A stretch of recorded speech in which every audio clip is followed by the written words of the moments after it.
Good morning. Here we are. Have ourselves a start to another day.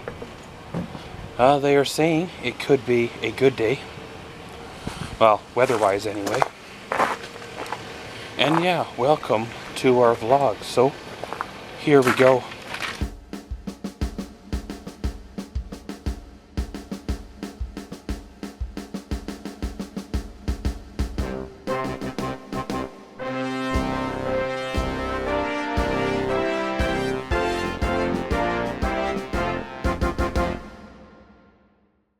Well, made a couple of phone calls this morning.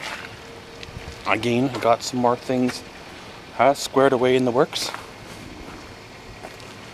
Hopefully, well, I know everything will work out in time. Sometimes when you try to deal with more than, 2 or 3 things at once, it gets a bit confusing, but one step at a time, and, well, it'll all come back around the way it needs to work out.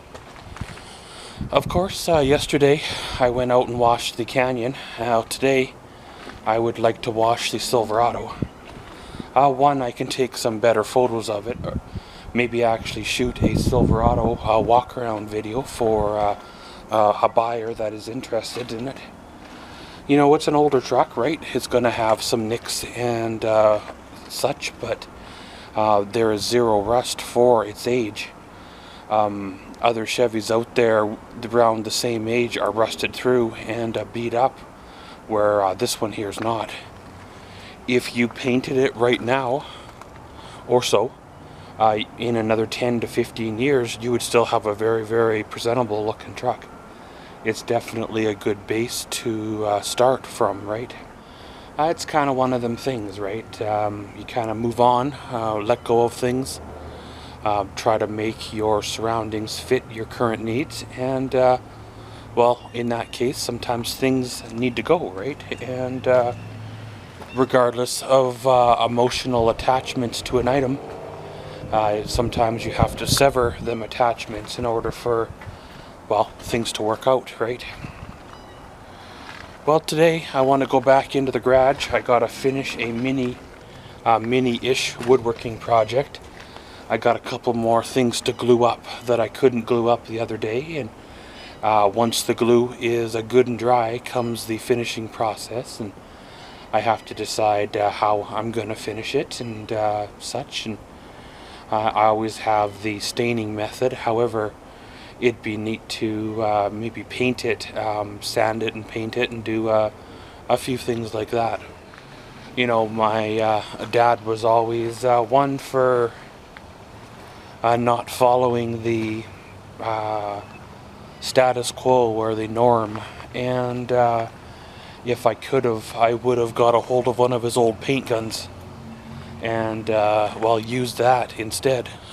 Unfortunately, all his auto body tools went years ago when the storage we had them in were sold, and the business, well, the owner of the property didn't inform us. And the new owner basically took all of Dad's auto body tools. However, we were lucky enough to get away with an old rusty Isuzu truck that the new owner kind of traded us for. Maybe in hindsight we should have fought, took back the tools, but however, that might have ended up in a court battle, and really, would we have even gotten back the tools, and we would have been out the truck. That rusty truck was actually my first truck, and well, it was a good vehicle. So of course I had to either follow the masses and go buy one, pay $300-400 plus for some piece of ceramic or whatever you're just gonna stick in the ground, or I decided to build my own. Now, by all means, I'm no woodworker by far. However, it's kind of made from the heart, if you want to say, made a little bit special, and I think that says more than going and buying some mass-produced, overpriced, probably even not even made in Canada or the States item, right? But pretty much, guys, of course, probably going to fire up the heater in the garage, do what I need to get done. If it doesn't start to rain in the meantime, I'll go wash the Silverado. If it does, well then, hey, we will put it off for another day. So you guessed her. We'll catch you all later. Here we are with a little bit of a update. Well, of course, I was in the shop this morning and did a couple of things in there. Decided to shut her on down for lunch, and well, while I was on lunch I had a couple of emails about the truck here. And of course, I feel my asking price is, well, fair, open of course to offers. However, I had people saying, you know, if you took the topper off it and grill guard and the mirrors, how much would it be then? Well, unfortunately, these toppers, when you're trying to sell them, aren't worth anything. But when you're trying to buy one, then they're worth like $500 or so, right, or more. And well, the grill guard, you know, I might be able to get $200 for.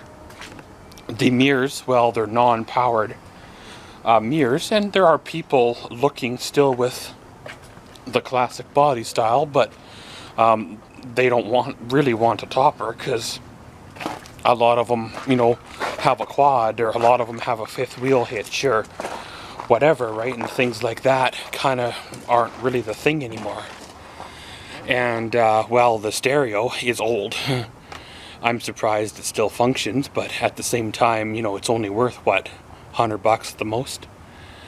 And you take all that out, and sure, you know, there might be $300-400 there after waiting a while to sell and storing these things. But at the same time, the, you know, classic body style trucks, a lot of people that have them right now anyway, they're not really accessorizing or fixing them up. There's a few people like me that put stuff into them, but a lot of people are just driving these old trucks until they won't move. So really, unfortunately, the price can't really or won't really go down much, because I still have a price in my head that I want for the truck.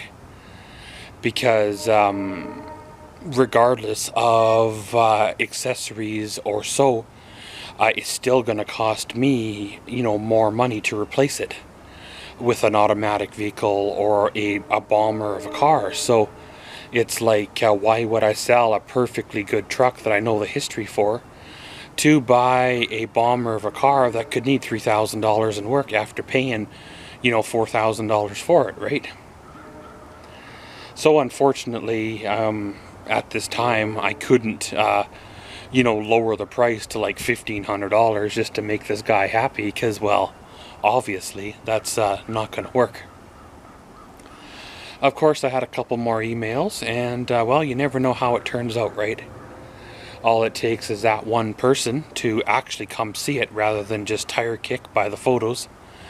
And then, well, the rest is history, right? So you never know how it'll turn out, essentially, until, well, there's cash in hand. One guy had recently wrote off his truck, and I understand the government claims process. Sometimes it takes a bit for things to be settled, and you never do get exactly what you think you're going to get out of your truck or what you have into your truck. I had one truck that had recent repairs in the last 18 months, and they gave me $700 for the truck. Well, there was close to $3,000 in repairs alone, in new parts alone. If it had been an American vehicle, like a Chevy or a S10 or something, yeah, I probably would have bought it back based on the parts alone, because, well, you can put those in another Chevy. Well, the truck that was written off was my Isuzu, my first truck, and at the time of it being written off, there was probably only 3, maybe 4 of those trucks in the town, and they were rusted out, well, just like mine, rusted out, beat up vehicles, and they weren't fixing them, they were just driving them, you know. So they were not a common vehicle, not a common part, so parts in general. So I just, I believe, took my $700 and just tried to buy something else, which is next to impossible. I went after the shop that it was stolen from, because I figured, or I felt, they were partially, or if not fully, liable for the fact that their compound was broke into, and especially when I had asked them to store the vehicle inside, they basically neglect, and they basically told me to go pound sand, you know. And I probably could have maybe had a lawyer involved, but at the same time, the more hassle you have with a lawyer, the worse things go, right? So you just cut your losses, don't go back to that mechanic shop. They go broke a year later, and it's all fine. So probably going to go fire up the heater again, go back in the garage, do a couple of things. If I happen to get a phone call or so, then we'll cross that bridge when we get there.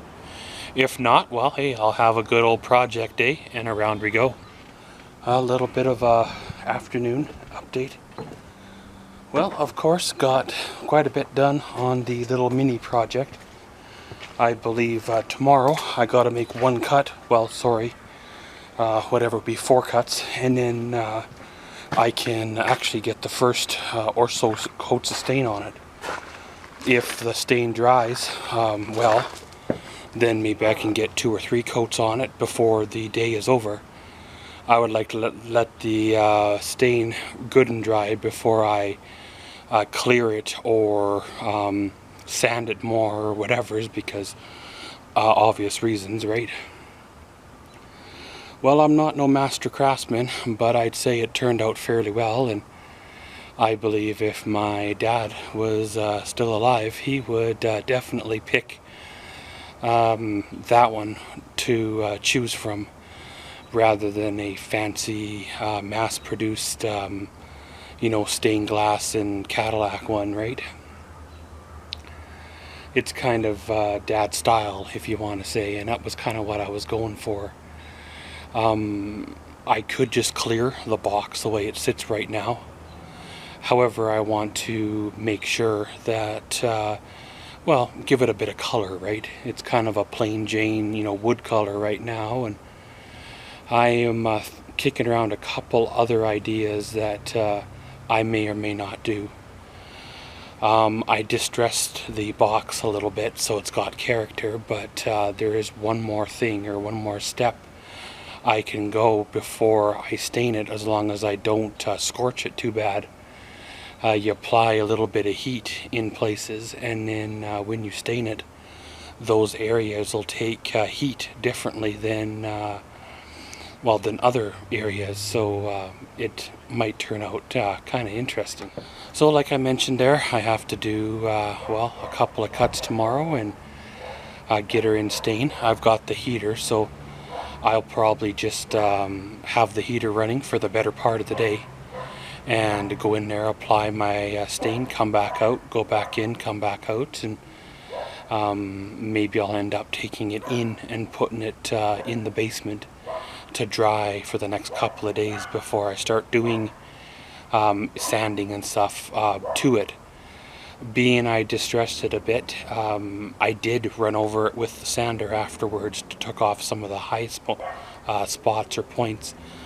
But I have a feeling once I clear it, there's going to be more fuzzies come up. I may end up having to hand sand it to get into the dips and crevices and stuff like that, because a palm sander only really runs on a flat surface.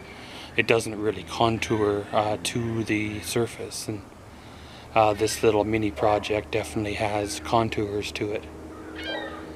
Well, of course, headed out to the Home Depot. Needed to pick up some hinges, some latches, some hardware for an upcoming another little mini project.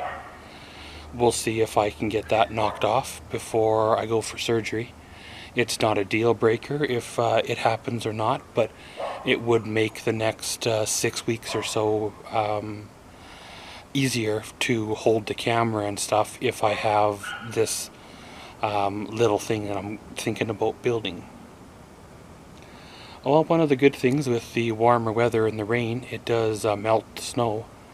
But that being said, with the warmer weather, you are noticing garbage that's blowing in your yard from last fall and over the winter.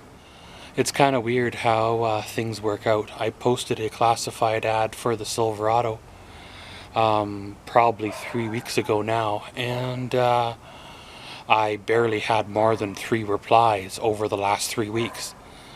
Well, you can sure tell that it's end of the month, close to payday. I've got more emails today than I have, well, in the last 3 weeks, right? One guy wants me to take it and get it inspected for Saskatchewan, and then we'll dicker on the price. It kind of sounds like the move that I would do, you know, get the seller to pay for the inspection if it fails, and if it passes, he'll pay. It's actually something I would do, which actually wouldn't be that bad, because if it passes Saskatchewan safety or just needs a windshield or such, then you can say in your ad that it needs a ball joint or a windshield or such, right? I know the tie rods and ball joints, control arms, power steering lines, spark plugs, wires, distributor cap, U-joints, things like that have already been done in the last 3,000 kilometers, so all that is good. The motor doesn't burn oil, the transfer case is good, transmission is good, you know, and everything else is good. Like, when I bought the truck, the dealership did an inspection on it, and that's been only, 7,000 kilometers ago, and of course that's been 3-4 years, so you really can't go back on that. As well as, well, the truck's been maintained, right? Hasn't been run into the ground and abused, but you understand, when people are shelling out that kind of money, they can't afford to buy a lemon. So a simple inspection, however much it may be, is well worth it. Well, of course, I gotta go score me some supper. I don't exactly know how the rest of the evening is gonna go. Like I said, there's a few things I'm needing to do, make some more phone calls, and around we go. So yeah, you guessed her. We'll catch y'all later. We come to the end of another day. Well, the day was a good day. Got a couple of phone calls made, a couple of appointments booked for next week, so hopefully we can get things squared away there. I got to call the dealership here tomorrow morning. Maybe, if I get lucky enough, we might be good. If not, then, well, I guess it is what it is. Nothing wrong with the truck per se, just a little idea that I have, that if they can pull it off on very short notice, it'll be great. If not, then hey, you know, whatever, right? We'll deal with it in the future. Well, of course, did some more work on the mini project, and it came along nicely. Pretty much just actually finished out there once more, and it's really starting to take shape. So much so that I am debating not actually staining it. I'm thinking about just skipping the actual stain and going straight for clear. Mainly because I don't want to discolor the distressing or so that I've put on it, because I'm afraid that if I color the distressing, then it'll go a darker color than what I am visioning. So I might just clear it and well, call her good. One of the bonuses though about clear is you can sand pretty decent on it, and if you do happen to sand the clear off, you just put more on.